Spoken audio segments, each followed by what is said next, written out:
وعلیکم السلام ورحمۃ اللہ تعالی وبرکاتہ۔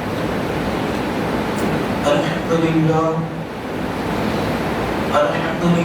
الذي جعل نبينا شاهدا ومبشرا ونذيرا وداعيا إلى الله بإذنه وسراجا منيرا، والصلاة والسلام على النبي حبيبه المصطفى الذي أرسله بالحق والهدى، وعلى آله وأصحابه أولي الصدق والصفاء. أما بعد فأعوذ بالله من الشيطان الرجيم. بسم الله الرحمن الرحيم. تلك الرسل فضلنا بعضهم على بعض، منهم ما كلم الله ورفع بعضهم درجات. صدق الله المولانا العظيم، وبلغنا رسوله النبي الأمين الحفيظ المختار الرؤوف الرحيم، ونحن على ذلك لمن الشاهدين والشاكرين والذاكرين، والحمد لله رب العالمين. عزیزان محترم، آئیے آغاز گفتگو سے قبل ہمارا مل کر کے حضور سرور کائنات، مفخر موجودات، زینت بزم کائنات، حضور دانائے سبل ختم الرسل، مولائے کل حسر خدا، سیاح لامکا، وجہ کن فقا، قل اللہ المخزوم، سر اللہ المقموم، عالم ما کان وما یکون، جانو دلے اصفیاء، آبو دلے انبیاء، مطلع ہر سعادت، مقطع ہر سیادت، فخر آدم و بنی آدم، جناب احمد مجتبی محمد المصطفى، ارواحنا فدا صلی اللہ تعالی علیہ وسلم کی مقدس بارگاہ میں ہم اپنی غلامی کا ثبوت پیش کرتے ہوئے جس طریقے سے میں پڑھاؤں بآواز بلند، با ادب با احترام بارگاہ رسالت میں ہدیہ درود پیش کرنے کی کوشش کریں. الصلاة والسلام عليك يا رسول الله، الصلاة والسلام عليك يا رسول الله، الصلاة والسلام عليك يا حبيب الله، الصلاة والسلام عليك يا حبيب الله، الصلاة والسلام عليك يا نبي الله، الصلاة والسلام عليك يا نبي الله، صلى الله تعالى عليه وسلم. صلى الله تعالى عليه وسلم. روز و شب جوش پہ رحمت کا ہے دریا تیرا، روز و شب جوش پہ رحمت کا ہے دریا تیرا، صدقے اس شان سخاوت پہ یہ مانگتا تیرا، ہاتھ اٹھے بھی نہ تھے اور مل گیا صدقہ تیرا، واہ کیا جود و کرم ہے شہے بقا تیرا، نہیں سنتا ہی نہیں مانگنے والا تیرا. وہ حقیقت تیری جبریل جسے نہ جانے، پھر بلا کوئی تمہارا رتبہ کیسے جانے، وہ حقیقت تیری جبریل جسے نہ جانے، پھر بلا کیسے کوئی رتبہ تمہارا جانے، بس اسے جانے خدا ہم تو یہ کہہ نہ جانے، فرش والے تیری شوکت کا علو کیا جانے، خسروا عرش پہ اڑتا ہے گھریرا تیرا۔ چاندنی رات میں جابر کا نظارہ دیکھے، چاندنی رات میں جابر کا نظارہ دیکھے، چاند تو وہ کبھی سرکار کا چہرہ دیکھے۔ چاندنی رات میں جابر کا نظارہ دیکھے، چاند تو وہ کبھی سرکار کا چہرہ دیکھے۔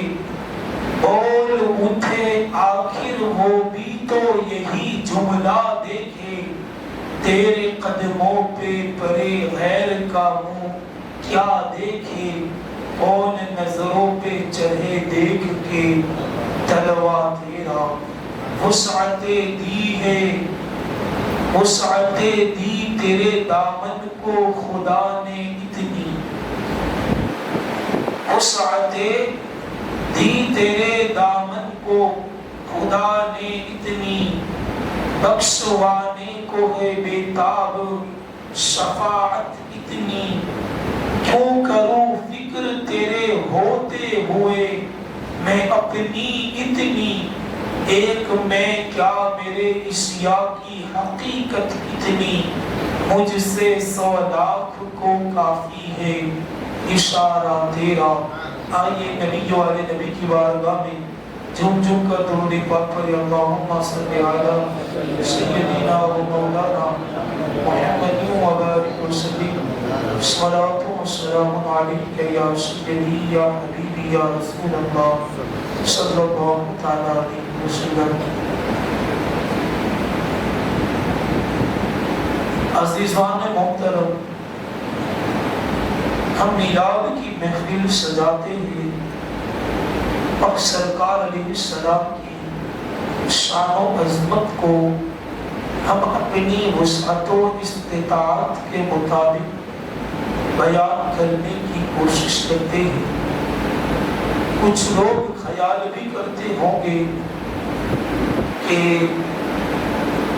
صرف ایک ہی ٹاپک پر کئی دنوں سے گفتگو چل رہی ہے اور ایک ہی ٹاپک پر روشنی ڈالی جا رہی ہے۔ تو عزیزوں، ہمیں تو اس بات پر فخر کرنا چاہیے، ہمیں تو اس بات پر ناز کرنا چاہیے، ہمیں تو اس بات پر رب کا شکر ادا کرنا چاہیے کہ اللہ نے ہمیں اس محبوب کا امتی بنایا، کہ اللہ نے جس کو ایک انفرادی شان عطا کی ہے، ایک امتیازی شان عطا کی ہے، اور یہ تو ہماری زبانیں ہیں کہ جو بدعت کو بیان کرتے کرتے تھک جاتی ہے، اور ہماری زبانوں میں وہ طاقت نہیں اور ہمارے پاس وہ الفاظ نہیں کہ ہم سرکار کی شان کو بیان کریں۔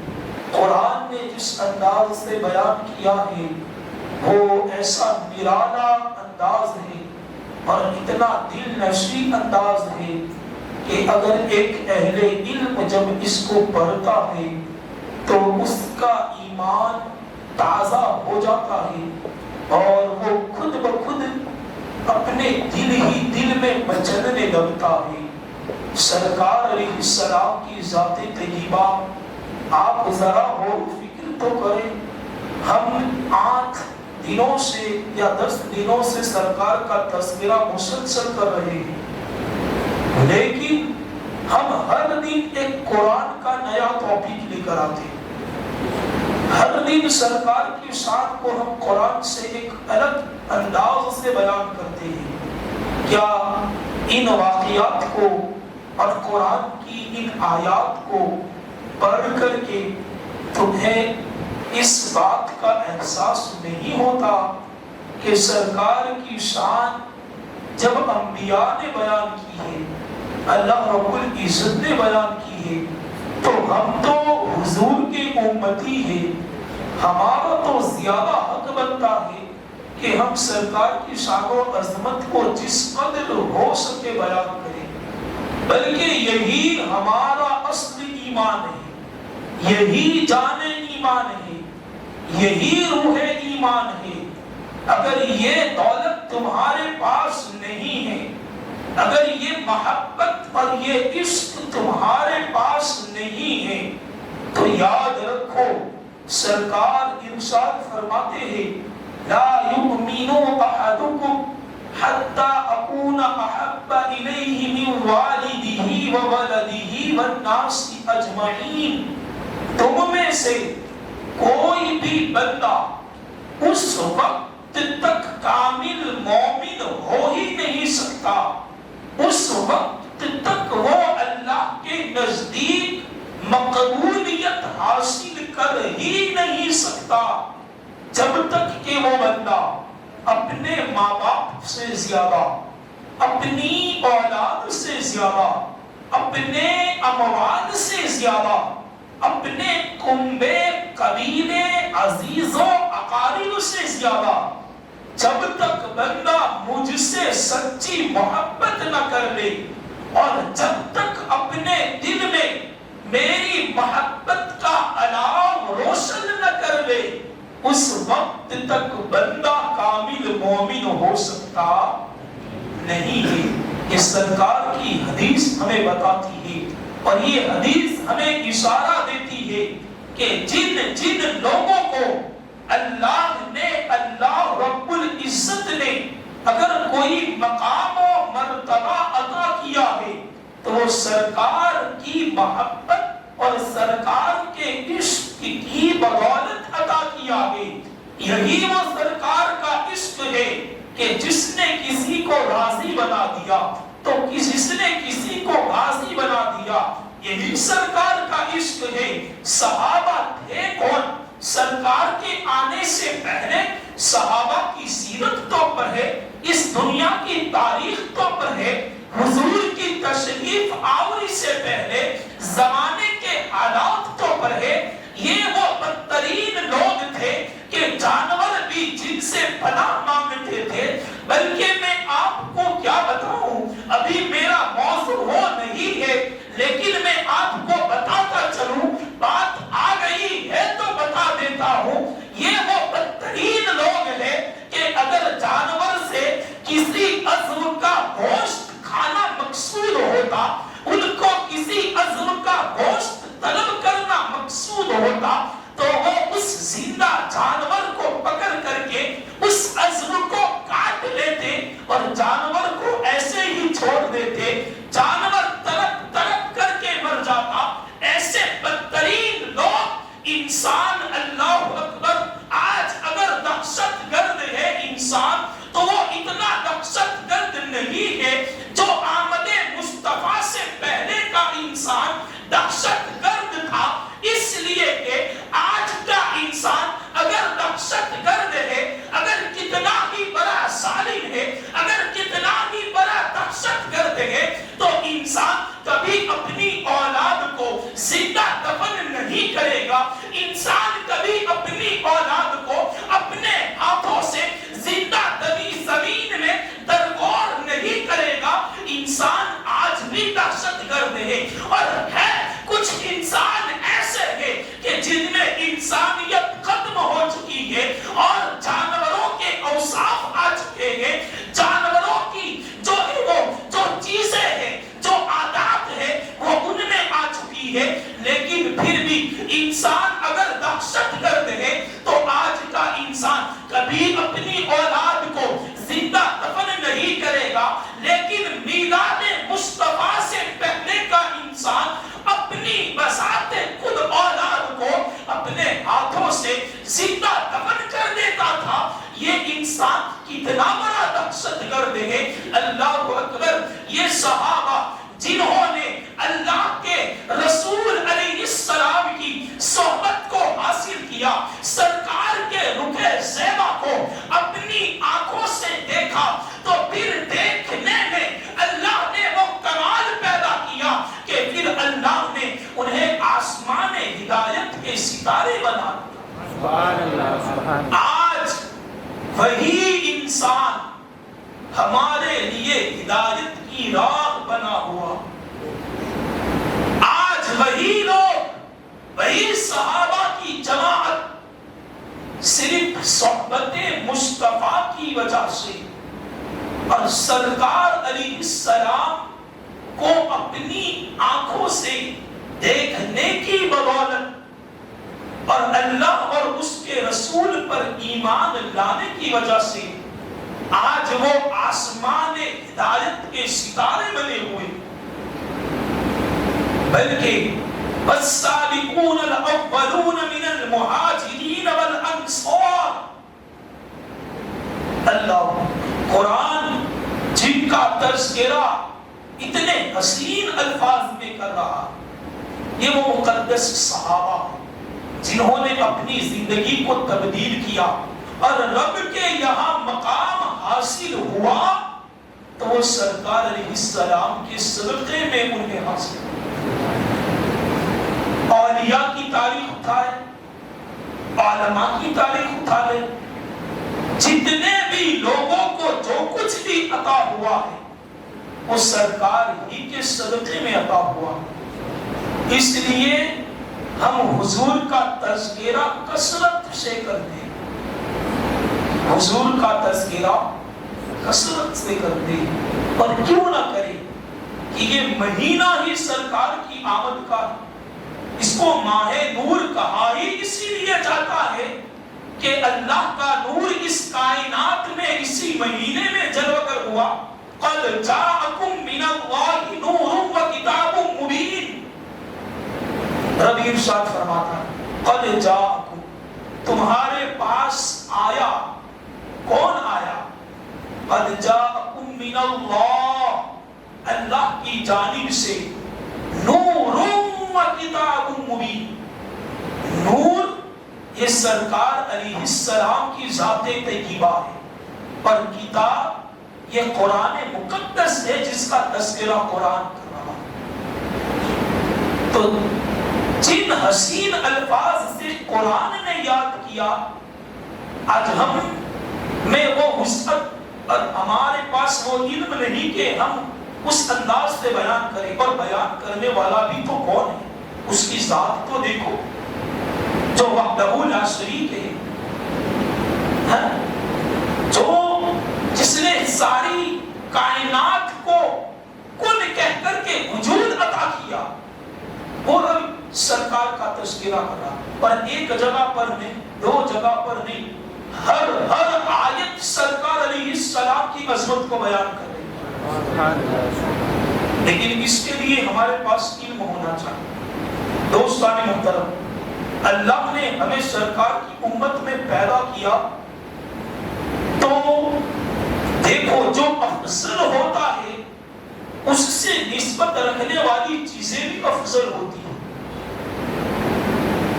جیسے ہمارے یہاں اگر کوئی وزیر اعظم ہے تو اس کو یہاں عزت کی نگاہوں سے، اگرچہ اس سے محبت نہ رکھنے والے لوگ اس کو محبت کی نگاہ سے نہ دیکھیں، لیکن چونکہ اس کا سکہ چلتا ہے اس لیے جب ہماری حاجات رہے گی تو ہمیں بھی محبت کی نگاہوں سے ان کو دیکھنا پڑے گا. اس لیے تاکہ ہمارا کام نکل جائے. ہم کس کو ایسی ضروریات میں ہم کس کو پکڑیں گے جو اس کے ارد گرد رہتے ہیں، چونکہ وہ اس کی نظر میں افضل ہے. وزیر اعظم کی نظر میں وہ لوگ کیا ہے؟ افضل ہے، اچھے ہیں. ہماری نظر میں اگرچہ وہ اچھے نہیں ہیں لیکن پھر بھی جب ہمیں ضرورت پڑے گی تو ہمیں وہاں جانا پڑے گا چونکہ سکہ اس کا چل رہا. یہ تو ایک دنیاوی مثال ہے، حالانکہ یہ بدترین مثال نہیں دی جا سکتی. لیکن میں اس ملک کی بات نہیں کر رہا ہوں، ہمارے 57 ملک ہیں مسلمانوں، میں ہمارے ملک کی بات کر رہا ہوں. یعنی جہاں ہماری حکومت ہے اس بادشاہ کی مثال لے لو کہ اگر کسی کو وزیر اعظم کے پاس اپنی ضروریات کو پورا کرنے کے لیے جانا ہوتا ہے تو جو اس کے ارد گرد کے لوگ ہیں پہلے ہمیں ان سے رابطہ کرنا پڑے گا، ان سے کانٹیکٹ کرنا پڑے گا، چونکہ یہ لوگ وزیر اعظم کی صحبت میں رہتے ہیں اور کچھ تو ایسے ہیں کہ جو پڑھے لکھے نہیں ہیں پھر بھی ان کو یہ اعزاز حاصل ہے کہ اگر وہ بات کر دے تو ہمارا کام بن جائے۔ یہ آپ اپنی نظروں سے دیکھ رہے ہیں کہ نہیں؟ یہ چیزیں آپ دیکھ رہے ہیں کہ نہیں؟ ملک میں یہ حالات جو بن رہے ہیں وہ، اور ہمارے ہی ملک میں نہیں، تمام جتنے بھی ملک ہیں ہر ملک میں ایسے حالات پیدا ہوتے ہیں۔ تو میں مثال یہ دے رہا تھا سمجھانے کے لیے کہ جس چیز کو افضل شخص سے نسبت حاصل ہو جائے وہ چیز پھر اسی قدر افضل و اعلیٰ ہو جاتی ہے۔ بات سمجھ میں آ رہی؟ اب دیکھو اللہ رب العزت نے ہم جیسے گنہگاروں کو سرکار کے امتی ہونے کی نسبت عطا فرمائی۔ جب یہ نسبت عطا فرمائی تو قرآن نے ہم جیسے گنہگاروں کو بلکہ ہماری وجہ سے نہیں بلکہ ہماری امت میں جو نیک افراد ہیں ان کی وجہ سے ہمیں بھی یہ مجدہ سننے کو ملا، کنتم خیر امت اخرجت للناس، اے لوگوں ہم نے تمہیں تمام امتوں میں سب سے افضل امت بنایا۔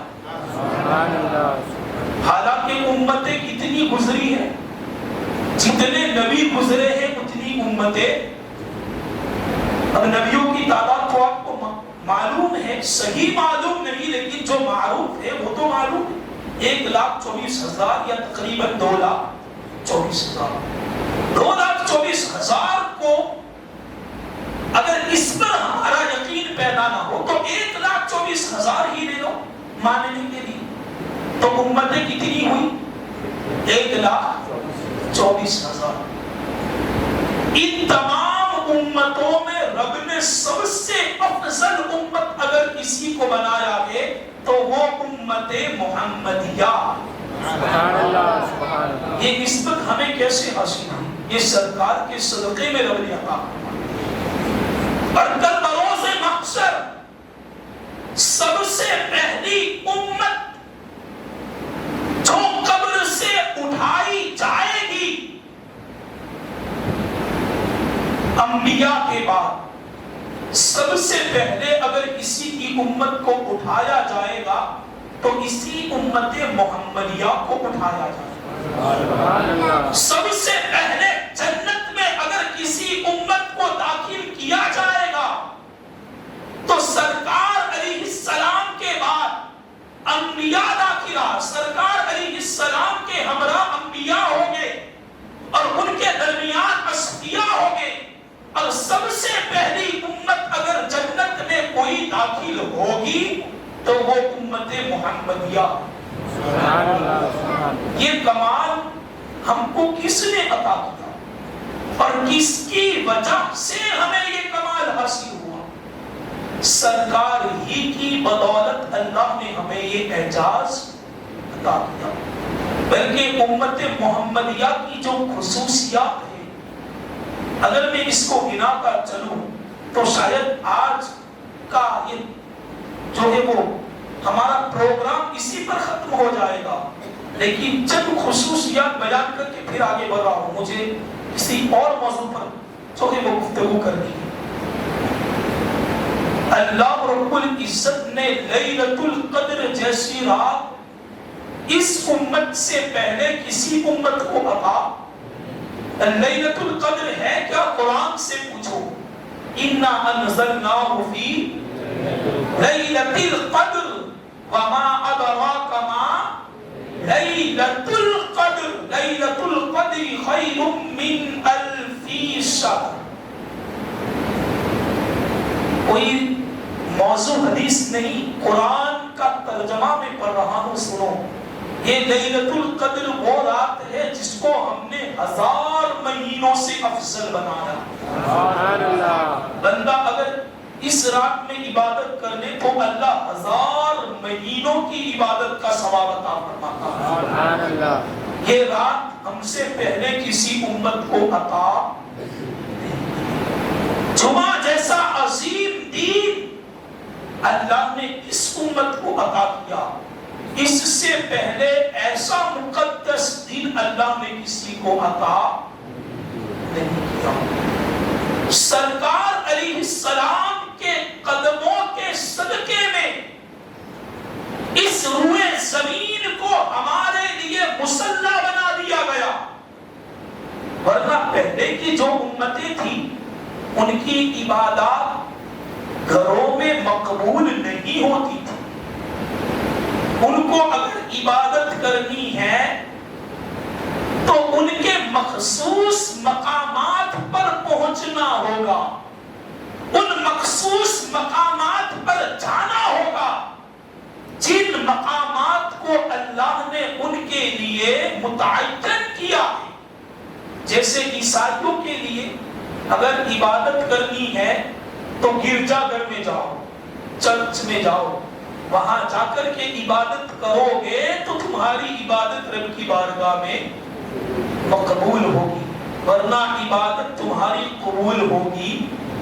ہر امت کے لیے، ہر امت کے لیے یہ رولز تھا، یہ قانون تھا کہ وہ اسی جگہ پر عبادت کر سکتی ہے جو جگہ ان کے لیے خاص کر دی گئی ہے، مخصوص کر دی گئی ہے، ورنہ ان کی عبادت اگر دوسری جگہ پر کی جائے تو قبول ہوگی۔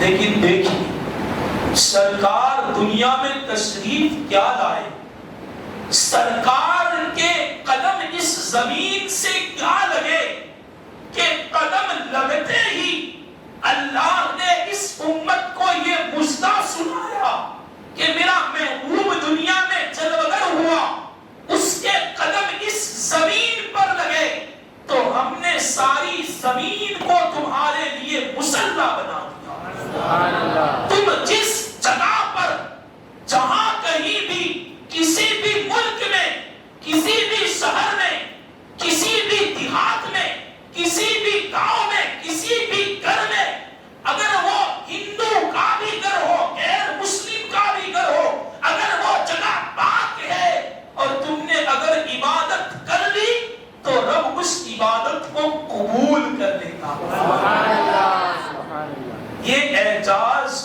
اس امت کو حاصل ہوا کہ آج ہم گھروں میں بھی نماز پڑھتے ہیں تو ہماری نمازیں قبول ہو جاتی ہیں۔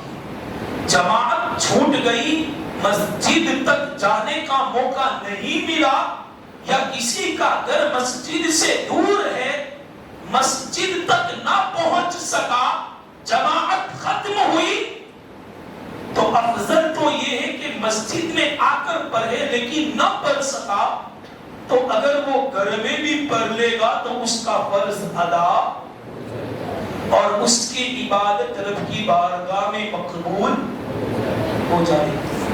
5 وقت کی نماز اللہ نے اس امت پر فرض کی تاکہ اس کے بہانے سے اللہ بروز محشر اس امت کی مغفرت فرمائے۔ اور ہمیں یہ مژدہ سنایا کہ تم وضو جو کرتے ہو، یہ وضو جیسی عظیم فضیلت بھی ہم نے تمہیں اپنے محبوب کے صدقے میں عطا کی کہ میرے محبوب کی امت کے چہرے بروز محشر چمکیں گے۔ اسی وضو کی سبب، اور صرف وضو کرنے سے چہرے نہیں چمکیں گے بلکہ حدیث پاک میں ہے جب بندہ وضو کرتا ہے تو وہ جب ہاتھ دھوتا ہے تو اللہ رب العزت ان تمام گناہوں کو جھاڑ دیتا ہے جو اس کے ہاتھوں نے انجام دیے۔ جب وہ